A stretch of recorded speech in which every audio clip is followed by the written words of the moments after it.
Bonjour à toutes et à tous, très heureux de vous retrouver, vous proposer l'information en Vendée à quelques jours de la rentrée scolaire. Et chez moi 5 d'ailleurs, pour être tout à fait précis, avant la rentrée des classes, le lundi 4 septembre, il y a quelques jours, l'Académie de Nantes présentait les grandes lignes de l'année scolaire à venir. Alors avec nous en plateau, Alexandre Lenaour, bonjour. Qu'est-ce qu'il faut retenir pour cette rentrée en Vendée ?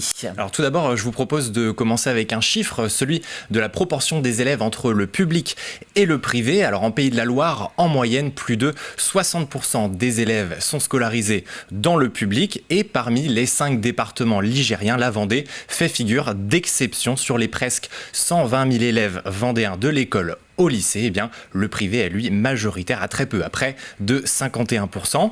Au niveau de l'évolution des effectifs dans les collèges et les lycées publics, le cas vendéen est là aussi singulier.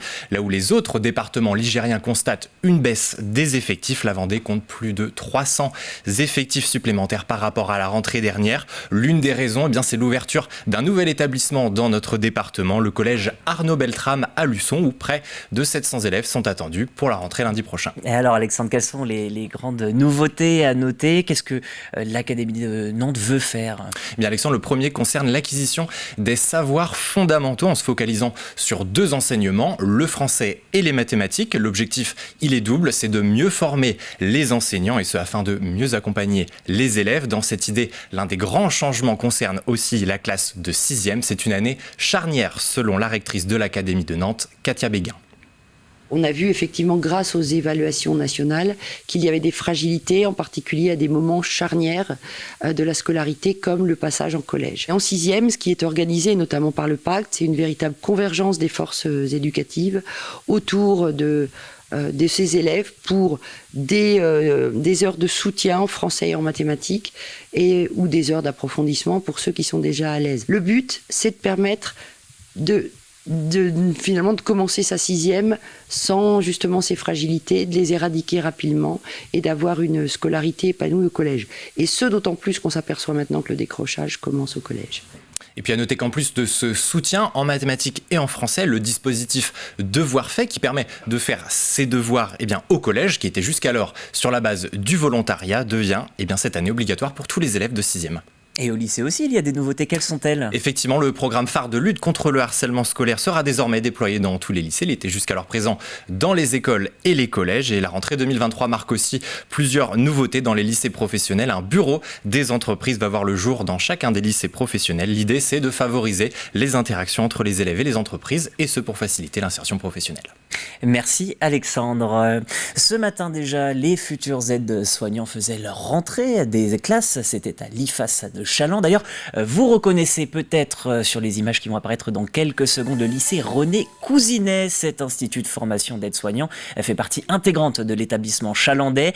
Et une vingtaine de nouveaux étudiants font partie de la promo de septembre. Je m'attends à évoluer dans mes compétences parce que j'ai également aussi un parcours déjà avant pour la personne. C'est très enrichissant. Déjà au niveau du côté professionnel, parce qu'il y en a qui ont de l'expérience ou non, donc, ou des expériences différentes, donc des avis différents, etc. C'était un peu impressionnant au début, mais on a une super équipe encadrante qui est très, très chaleureuse et très encourageante aussi pour nous. Donc on a laissé quelques peurs à la porte d'entrée et on y va de bon cœur.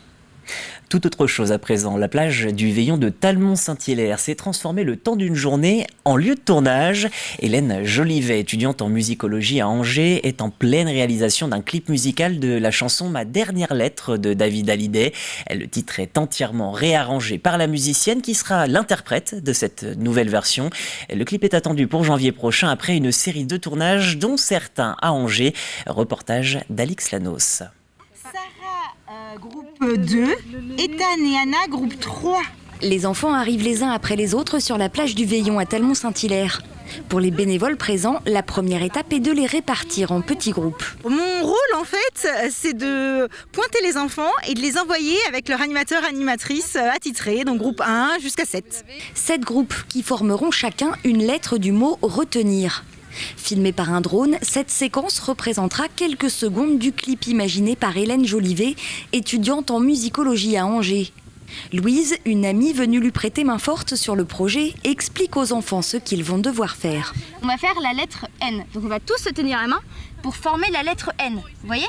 Et du coup de haut, le drone, il verra que vous formez la lettre N. Et donc ça fera un grand mot géant. On va se donner la main et dès qu'on va entendre un bruit, eh ben on va plus bouger et on va attendre que ça filme. On attend encore 5 minutes, on va filmer, ok? C'est la deuxième fois qu'Hélène s'essaye à l'exercice du clip vidéo. Elle a choisi cette fois-ci de reprendre la chanson de David Hallyday, Ma dernière lettre. Très enthousiaste et motivée, la jeune femme imagine les scènes les unes après les autres et parvient à les mettre en image grâce à un bon entourage et un poil de culot. Je vais voir les gens et je leur parle de ce que je fais et le pire c'est que ça marche. Je pensais pas mais ça marche vraiment bien. Et là les enfants, j'ai eu l'idée il y a 2 mois et donc moi j'ai pas de connaissance d'enfants jeunes dans mon entourage, juste une famille donc qui est là-bas et donc j'ai dit à la maman bah voilà je cherche des enfants et la maman en a parlé et les gens en ont parlé et donc là il y a 50 enfants sur 60 que je ne connais pas et des familles pareilles que je ne connais pas du tout. Pour mener à bien ses projets, Hélène parvient donc à motiver les gens autour d'elle. Mais pour tous, il faudra être patient car le tournage du clip est loin d'être fini. Il faudra attendre le mois de janvier pour entendre la voix d'Hélène et voir le montage final. Des images du lycée Branly de La Roche-sur-Yon à présent, où s'entraîne un chef cuisinier.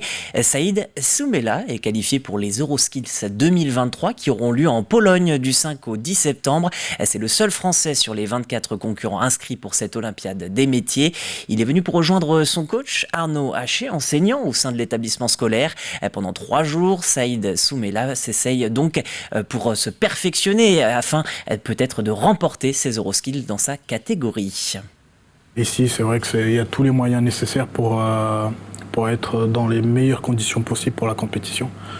Ce que j'ai pas forcément dans les autres établissements. Ici, j'ai tout et donc ensuite, en plus, j'ai l'expert aussi qui gère tout ça. Pour être dans la compétition, il faut avoir moins de 25 ans. Saïd est un jeune grand prometteur, à mon avis. Il est déjà chef dans un restaurant à Avignon et en plus, il a déjà participé 2 fois au final national. Une fois, il a terminé 3e, une fois, il a terminé 2e, qui lui a valu la place en équipe de France aujourd'hui. Et voilà pour l'essentiel de l'information à la mi-journée. Merci d'avoir suivi ce bulletin. On se donne rendez-vous bien sûr à 18h. Nous reparlerons tout simplement du maquis airain. Il y avait une cérémonie en ce 30 août. D'ici là, portez-vous bien, passez une très bonne journée. Et à ce soir donc pour toujours plus d'infos en Vendée.